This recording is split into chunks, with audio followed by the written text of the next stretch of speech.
Welcome back to Tip Tuesday. My name is Matthew Sturkey with Stowmill Log and Timber Homes.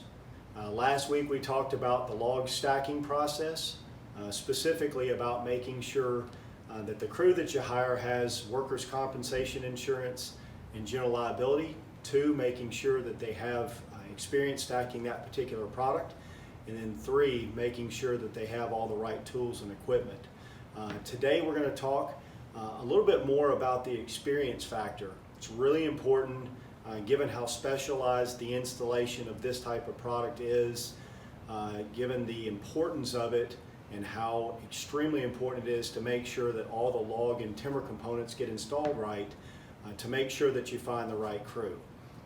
There are companies out there like ours, Creekside Construction, that do nothing but stack Stowmill Log and Timber homes. So make sure that the crew that you find has experience with that particular product, that there are warranties associated with the installation of that product, because that's ultimately going to set you up for success in the long run. So the tip of the day is just to make sure that you find that crew with experience, check references, make sure that they have familiarity with the installation of that product, and then look for companies like Creekside to do that installation to make sure that you get set up on the right foot.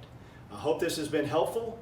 Join us next week as we talk about the difference between log and timber frame construction. Thank you very much.